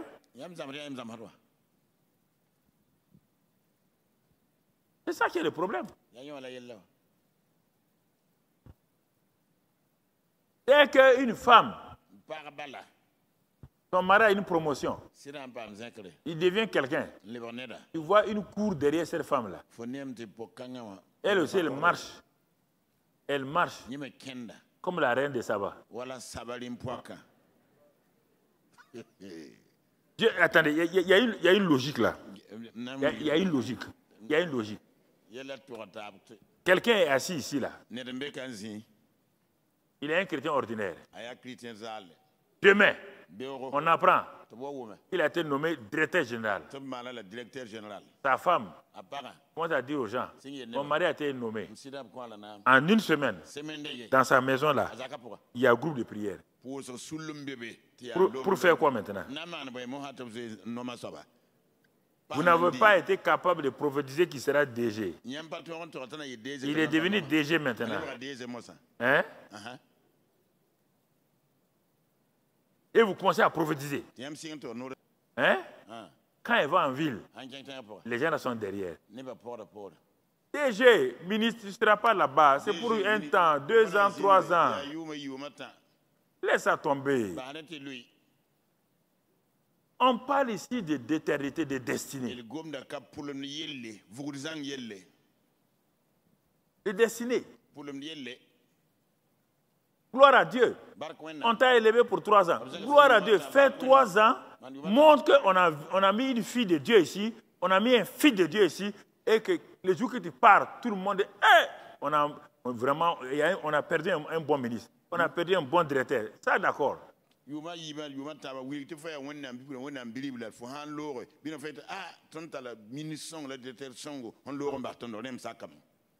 laisse pas quelqu'un vienne profiter sur toi. Où ils étaient? Où ils étaient? Les prophètes après nomination, ce n'est pas prophète. J'ai dit ça, c'est dans... Écoute, Abraham, le cas d'Abraham, là, c'est clair, il est avec Dieu. Même quand le roi de Sodome voulait lui donner des biens, il a dit, tu ne me rendras pas riche ici. Jamais. Non, tu ne me rendras pas riche. Avant que tu ne viennes là, Dieu est venu. Il s'appelle Melchizedek. Dieu t'a précédé. Roi de Sodome Gomorre, tu es en retard. Dieu t'a précédé. Il est venu me donner le pain et le vin. Et moi, je lui ai donné la dîme de tout. Et il m'a béni, il m'a béni. Béni soit Abraham, par le Très-Haut. Il m'a déjà béni. Tes richesses là, garde-les. C'est ça un chrétien. Un chrétien, Dieu met ta propre richesse dans tes mains. Dieu met, tu as 2 mains là. Dieu, il met dans tes mains. Il dit, l'œuvre de tes mains doit prospérer. Regarde tes mains là. La parole de Seigneur dit, l'œuvre de tes mains prospérera. L'œuvre de mes mains prospérera. L'œuvre de mes mains prospérera. Pas quelqu'un. Pas quelqu'un. Priez, criez à Dieu, rendez grâce, parlez en langue. Et le travail où tu es là, ça va prospérer. Ça va prospérer. Et enfin, Dieu dit à Abraham, maintenant qu'Abraham est arrivé à la maturité, Il est content. Lui et Dieu sont des amis. Dieu dit à Abraham, la finalité de tout ça là, tu vas comprendre quelque chose.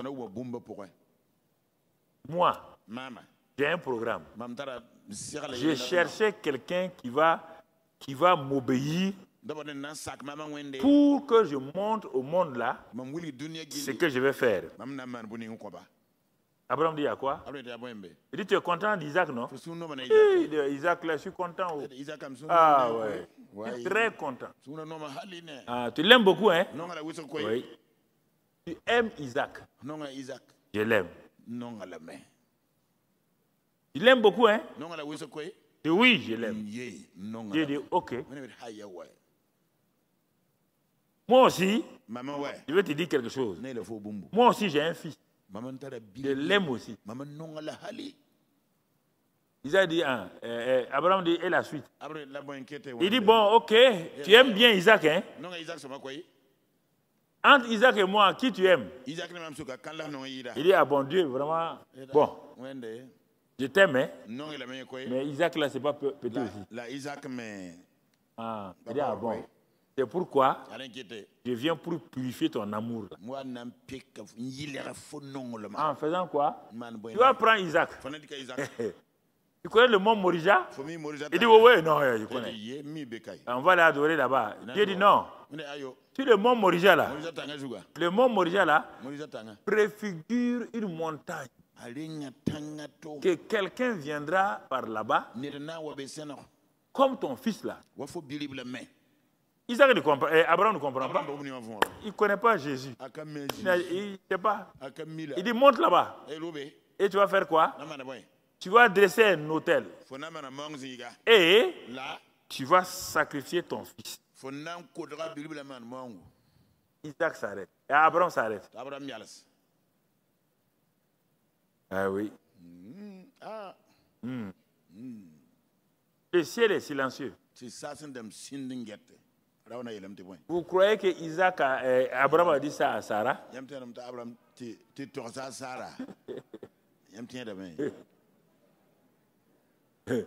Vous croyez qu'il a dit ça à Sarah? Ça va se passer. Ok. Il y a des choses que Dieu dit à l'homme, l'homme fait. S'il dit à la femme, là, c'est problème. Il a dit à sa femme, on va aller adorer. Et c'est ça qu'il va dire à ses serviteurs aussi. S'il dit à ses serviteurs-là qu'il part pour sacrifier l'enfant-là, ils vont dire, le vieux il est devenu fou. Ils vont retirer l'enfant de ses mains. Il dit, restez ici. Abraham rentre dans la classe des adorateurs. Il dit, le petit et moi, on va aller adorer. Et on va faire quoi? Il a fait quoi? Le Dieu qui donne la vie au et qui appelle les choses, les deux vont s'accomplir avec Abraham maintenant. Il a appelé Isaac, il va donner la résurrection. Quand il montait, Abraham était cool. Il a confiance. Dieu lui a dit, à travers cet enfant-là, la terre entière sera bénie. Dieu ne peut pas mentir. Ce qu'il va dire là, je vais obéir. C'est ça le test. Il va déterminer ta position au ciel. Jusqu'à présent, le ciel regarde Abraham. Mais cette parole de sagesse-là, ça dépasse la capacité d'Abraham. Mais Abraham avait confiance en son Dieu. Quand il montait, le fils a dit, oh Père, c'est formidable, hein?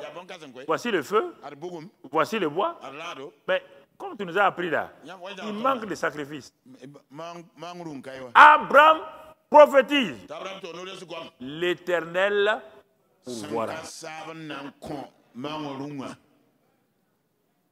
Vous comprenez? Dans ce temps-là, dites le caractère de Dieu. Il se pourvoira lui-même. Il va pourvoir. Ils sont montés. Mais Isaac était un jeune homme. C'est plus un enfant. Mais qu'est-ce qui s'est passé? Le petit a suivi l'évolution de son père.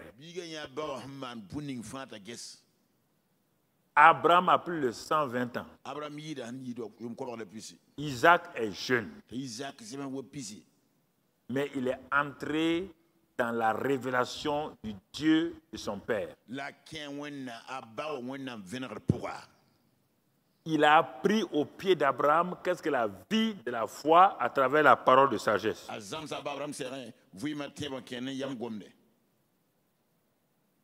Quand Abraham a posé l'autel, il a dit, mon fils, c'est toi le sacrifice. Si Isaac n'a pas été formé, il allait descendre en vitesse de la montagne. Il est venu se coucher et il a livré sa gorge à papa Abraham.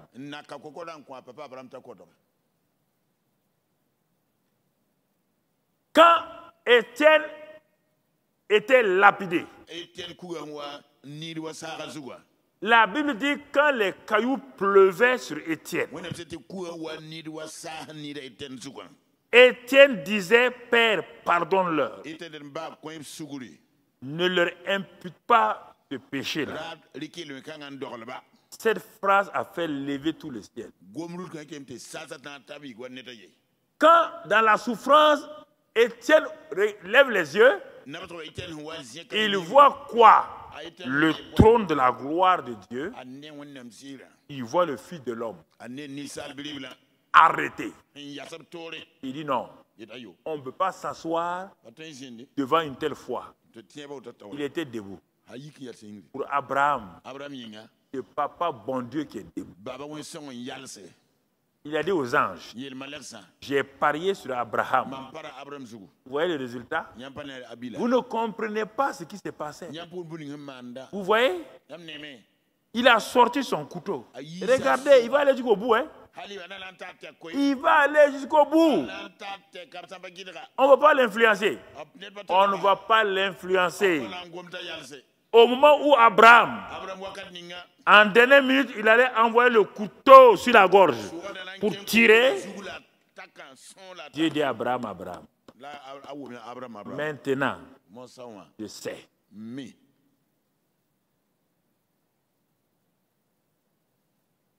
Tu comprends? Va-t'en de ton pays. Il est maintenant sur le mont Morija. Dieu lui révèle son nom, l'Éternel Jéhovah Jireh. Il dit ça, l'Éternel pourvoira. L'Éternel lui donne un bélier. La Bible est le premier livre, il ne faut pas dire autre chose. C'est Isaac, c'est le premier livre. Voilà.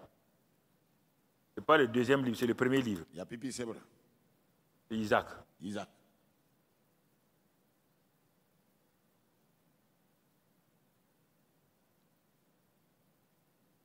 Dans les autres livres, il n'y a pas ce récit. Dans aucun autre livre, il n'y a pas ce récit-là. Dans la Bible seulement qu'il y a ce récit-là. En détail comme ça. Et que Dieu lui a parlé. Clair. Dès ce moment,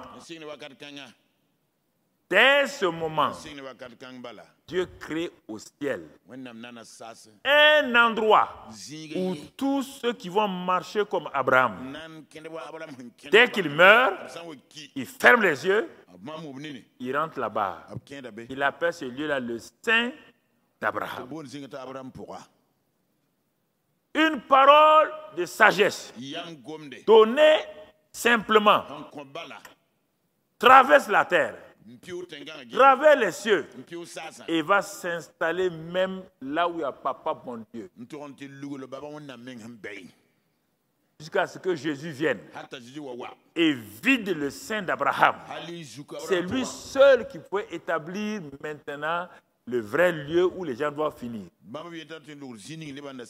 C'est Jésus, la postérité d'Abraham. C'est lui qui a vidé le sein d'Abraham. Dès qu'il a crié, tout est accompli. Tout ce que les Abraham ont fait, tout est accompli. Les tombeaux se sont ouverts à Jérusalem. Tous les saints, les gens de Jérusalem ont vu tous ceux qui sont morts là, les Élysées, à Isaac, ils les ont tous vus sortir. Ils ont traversé la ville. Et ils sont allés où? Dans le paradis que Dieu avait destiné et que Jésus seul a la clé.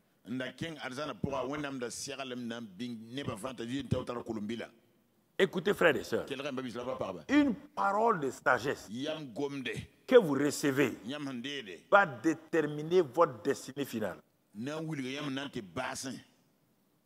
Dieu ne joue pas avec ça. Disciple de Jésus aussi. Parce que Jésus aussi va commencer une nouvelle alliance. Comme Dieu a fait une alliance avec Abraham. Et la première personne que Dieu va utiliser s'appelle aussi Isaac. Le fils là. Dans quel domaine? Pas comme son père. Les mêmes promesses ont été faites à lui aussi. Mais Dieu va lui donner une parole de sagesse dans un domaine précis. Dans Genèse 26, on voit Isaac. Et Isaac, qu'est-ce que Dieu va faire pour nous enseigner? Il y a eu une famine dans le pays, outre la première famine qui eut lieu au temps d'Abraham. Vous voyez bien. Et Isaac alla vers Abimelech, roi des Philistins à Guérar. L'Éternel lui apparut et dit: ne descends pas en Égypte, demeure dans le pays que je te dirai. Séjourne dans ce pays-ci. Je serai avec toi et je te bénirai, car je donnerai toutes ces contrées à toi et à ta postérité, et je tiendrai les serments que j'ai fait à Abraham ton père. Je multiplierai ta postérité comme les étoiles du ciel. Je donnerai à ta postérité toutes ces contrées, et toutes les nations de la terre seront bénies en ta postérité. Parce qu'Abraham a obéi à ma voix et qu'il a observé mes ordres, mes commandements, mes statuts et mes lois. Et Isaac resta à Guérar. La parole de sagesse pour le Père et pour l'humanité entière. Va-t'en de ton pays, de ta patrie, de la maison de ton père. Mais on ne peut pas dire ça à Isaac. Isaac est rentré dans la mentalité d'Abraham. Il n'a pas d'autre pays. Il est dans le pays de la promesse. Ton père n'a pas de vaine manière. C'est pourquoi la parole de sagesse qui t'est donnée là n'est pas semblable à celle qui est donnée à Jésus pour aller à la croix. C'est lui seul qui est parti à la croix. Mais maintenant, dans ta destinée sur terre, Dieu vient vers toi. Il a une parole.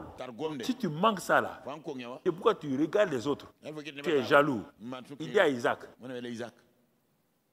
tu as bénéficié des bénédictions de ton père. Ton père t'a laissé toute la richesse. Mais il faut que tu aies ta propre richesse. Il faut que tu aies ton expérience. Mais ton expérience ne doit pas être au-delà de l'expérience de ton père.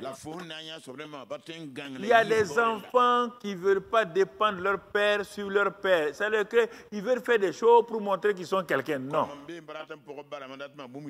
Ça ne marche pas. Ça ne marche pas. La foi de ton père, la manière de marcher de ton père.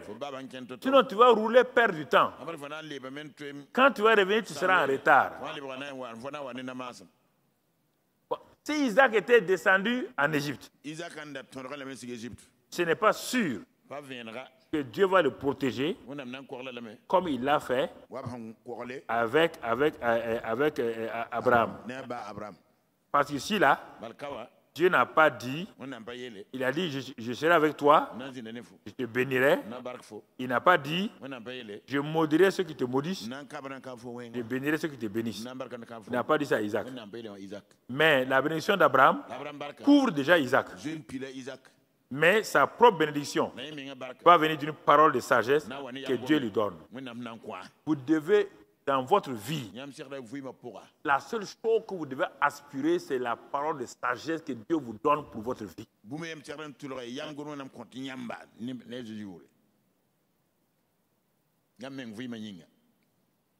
Dieu est, la parole de Dieu est comme la mer.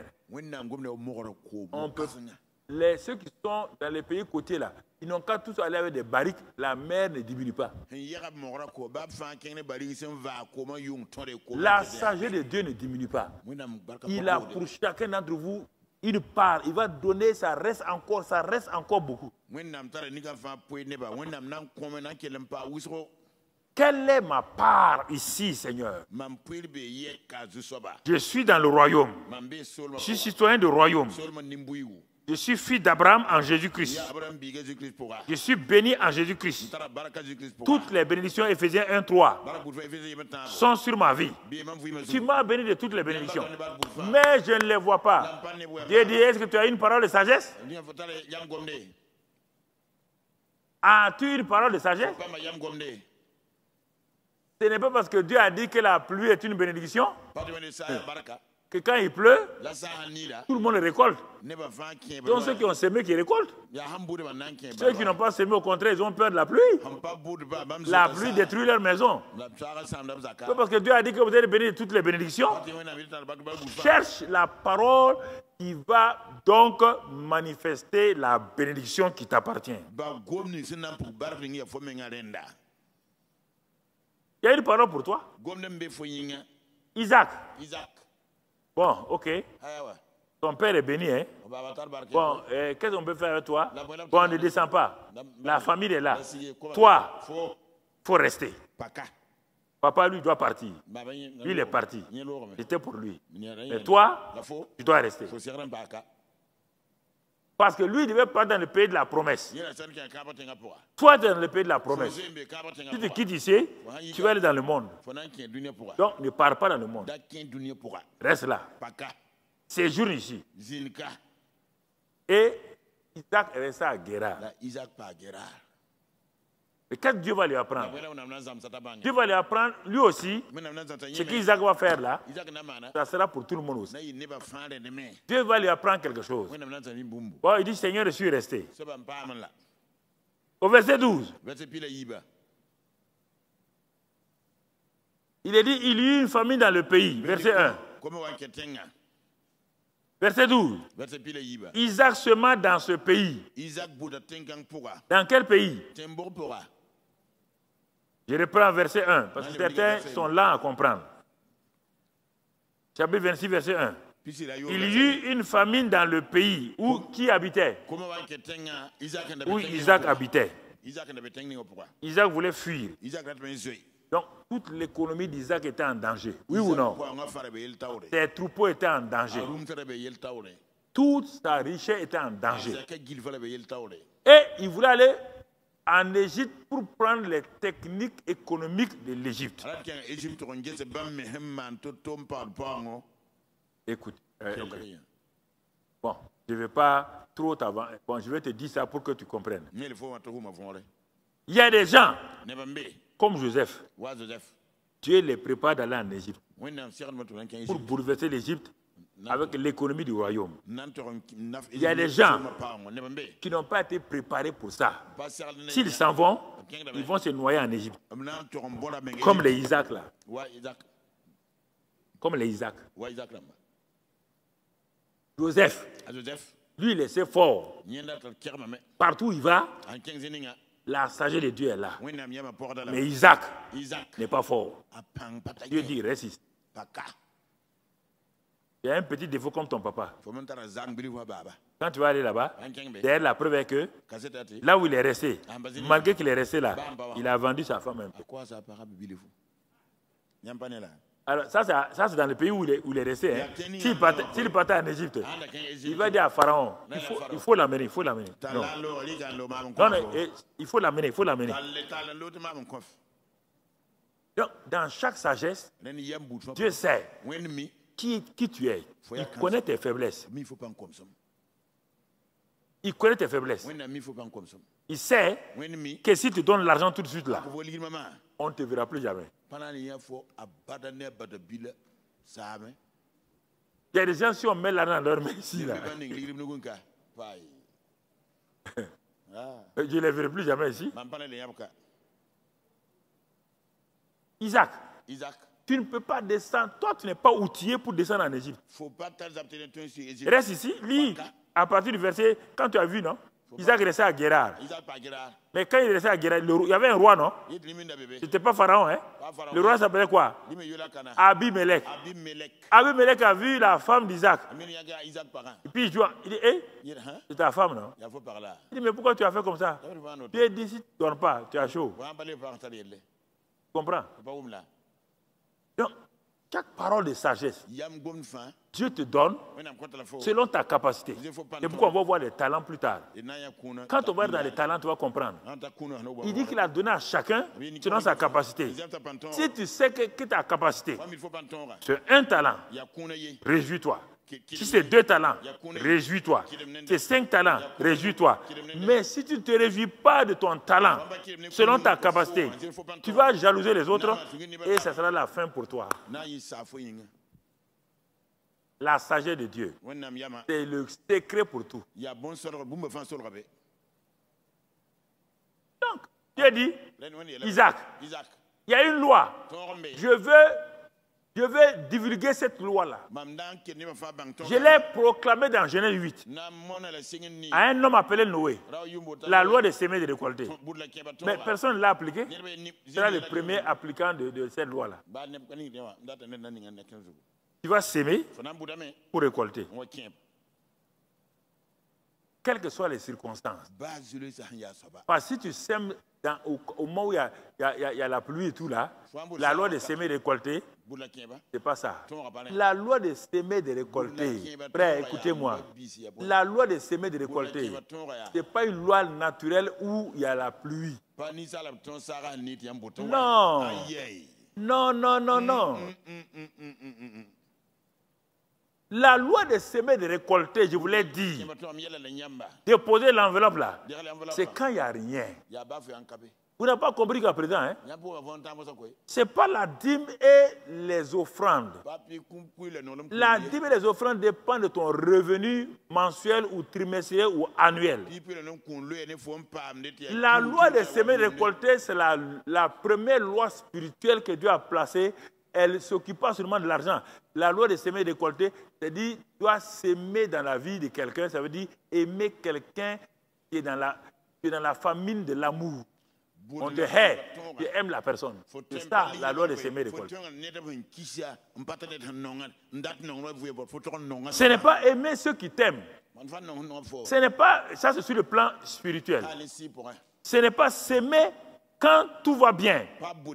Non, tout le monde sait faire ça. Les banques le font partout. Ce n'est pas ça. On te dit ici, la loi de semer et de récolter est une sagesse de Dieu quand les circonstances ne vont pas. Quand l'entreprise a des difficultés. Quand ta famille a des difficultés. Quand vous avez des difficultés. Quand vous prenez vous-même de s'aimer. S'aimer quoi? Ce qui te reste là.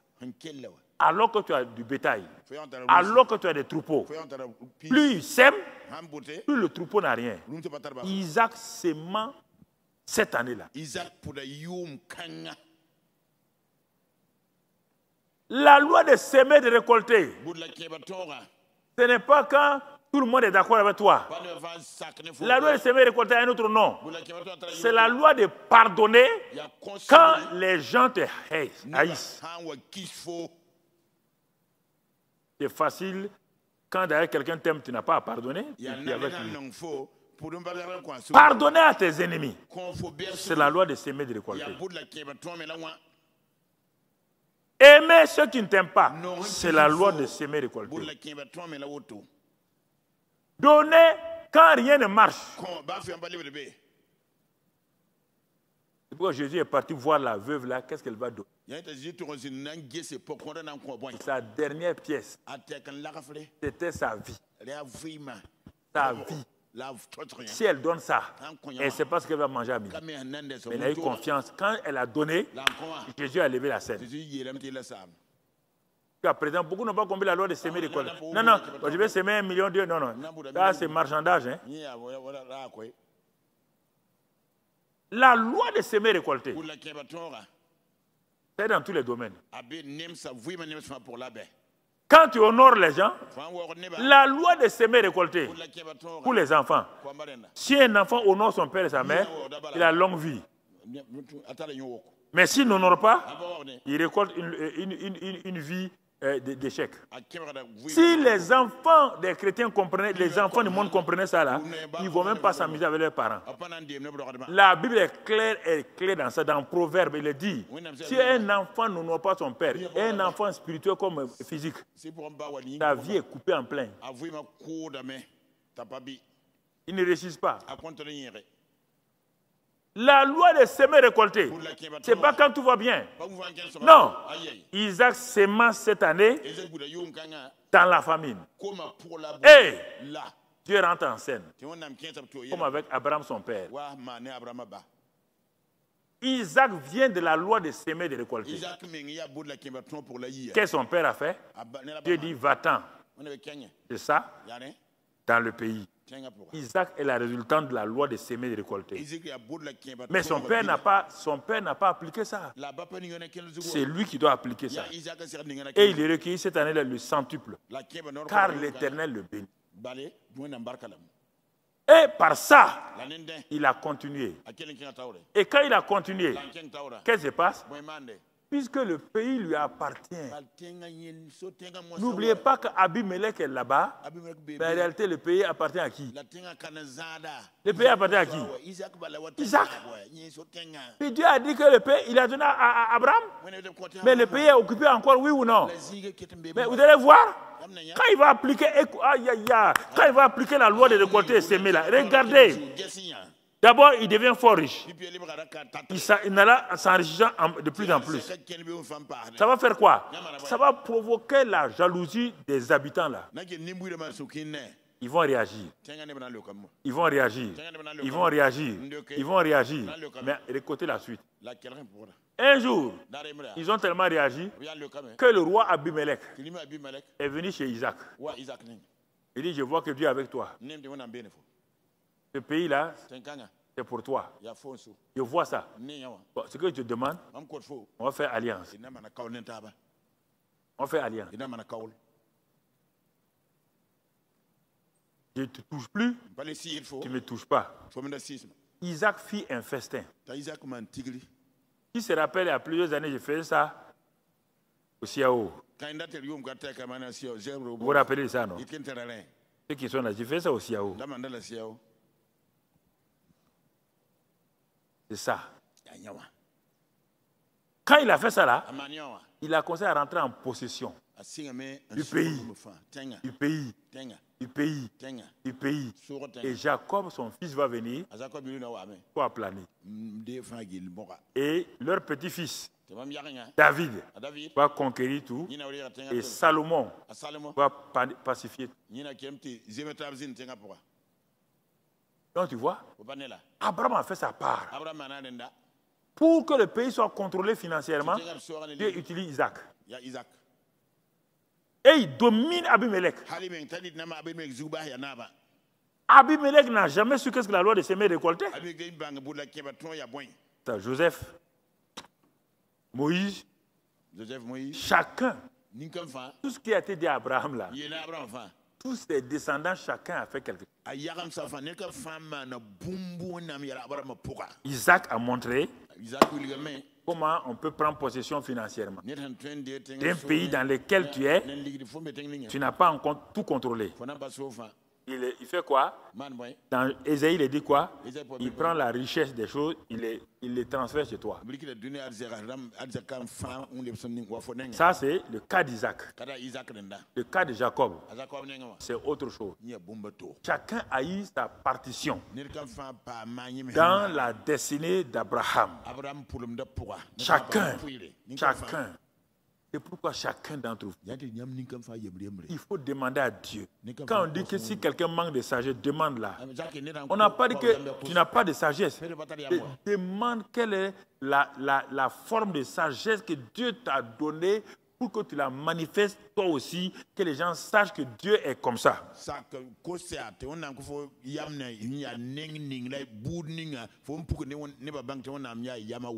Mais comme Dieu avait dit à Abraham que sa postérité sera esclave là, 400 ans, mais ils doivent revenir. Comment ils vont revenir?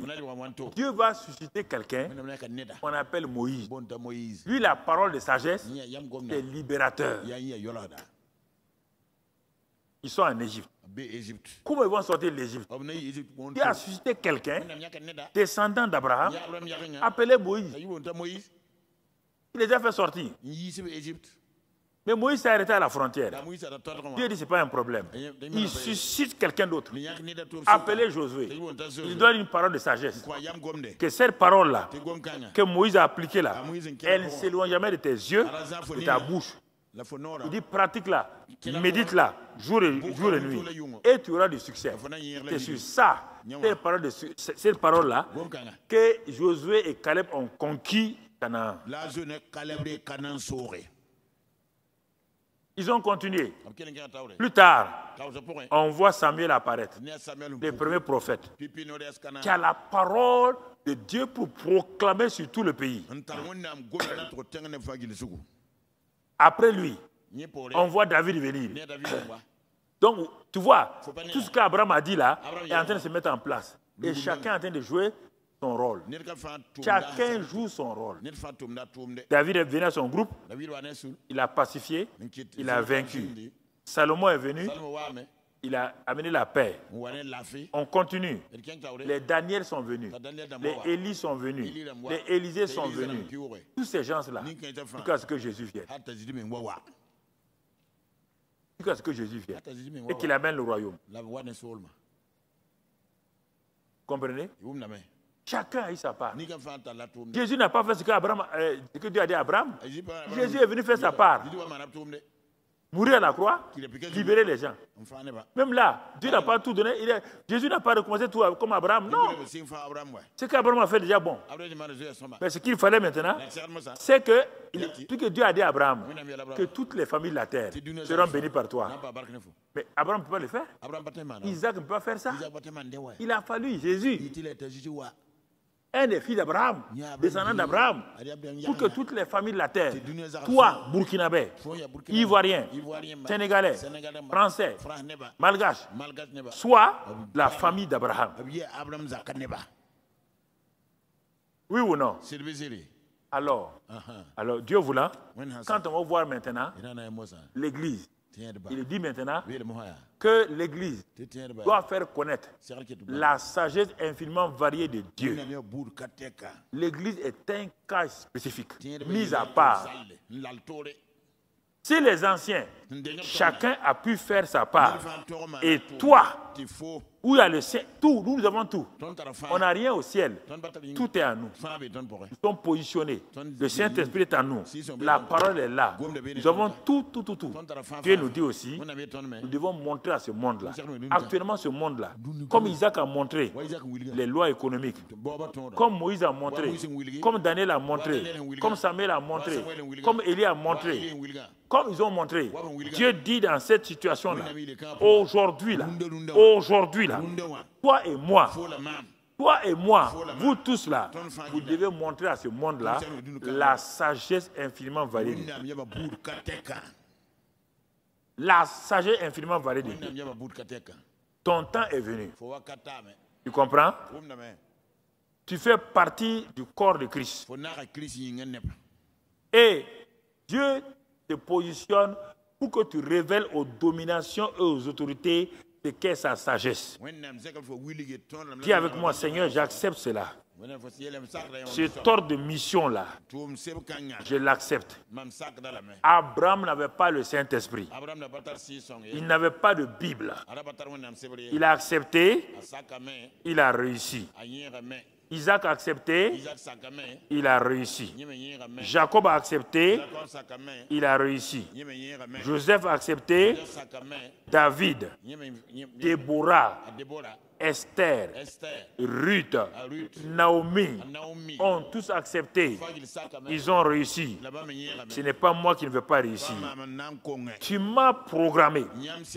Tu m'as établi pour que je rentre dans ce programme divin du royaume des cieux, pour que je montre à ce monde-là, à mes contemporains, la sagesse infiniment variée de mon Dieu.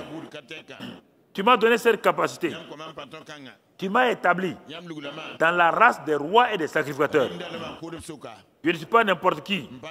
Je suis de la nouvelle création, la nouvelle génération qui doit régner sur cette terre-là par l'abondance de la grâce et du don de la justice. Seigneur, je dis à l'ennemi qu'à partir de maintenant même, que moi je fais partie de l'armée de Dieu, l'armée Satan. Je fais partie de l'armée des plus que vainqueurs. À cause de ça, ma position est supérieure à la tienne. Je suis assis dans les lieux célestes, au-dessus de toi, au-dessus de tes dominations. J'ai reçu l'autorité de marcher sur ton pouvoir, sur tes serpents et tes scorpions, et sur toute la puissance de l'ennemi. Et rien ne peut me nuire. Satan, regarde-moi. Je suis rempli du Saint-Esprit. Et l'esprit de sagesse est sur moi. Et amène l'intelligence et la connaissance à accomplir ce que le Père m'a donné de faire. Je peux tout par Christ. Rien ne peut m'empêcher de réussir. Satan, écoute-moi. Comme Jésus l'a dit en son temps, il a dit, il y a ici plus que Salomon. Moi, je dis aujourd'hui, il y a ici plus que Bethsalel. Il y a ici plus que Jacob. Il y a ici plus que David. Il y a ici plus que Salomon. Moi, je suis un fils, une fille de Dieu. Je suis citoyen du royaume authentique. Dieu est mon Père.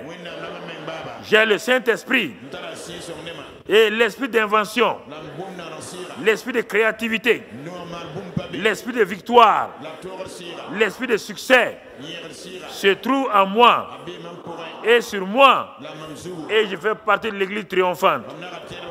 Et cette église triomphante manifeste la sagesse infiniment variée de Dieu. Merci Père. Cette église renverse les murailles, les forteresses de l'ennemi. Libère les hommes. Cette sagesse que j'ai reçue, c'est mon talent que je vais mettre en fonction afin d'acquérir et de voir, d'amener Dieu à régner sur cette terre-là au nom de son Fils. Je le crois, je l'ai proclamé, je le verrai de mes yeux et rien ne peut m'empêcher. Arrière de moi l'incrédulité, arrière de moi le découragement, arrière de moi le doute, tout esprit de peur, esprit d'intimidation, je vous chasse au nom de Christ Jésus, car j'ai l'autorité de régner, de manifester la sagesse de Dieu. Merci Père pour cette grâce-là que tu m'as donnée. Dans le nom de Jésus, Amen. Amen. Gloire à Dieu. Gloire à Dieu. Alléluia. Amen. Asseyez-vous. Bon, on va s'arrêter là pour cet atelier. On va reprendre Dieu voulant mercredi prochain.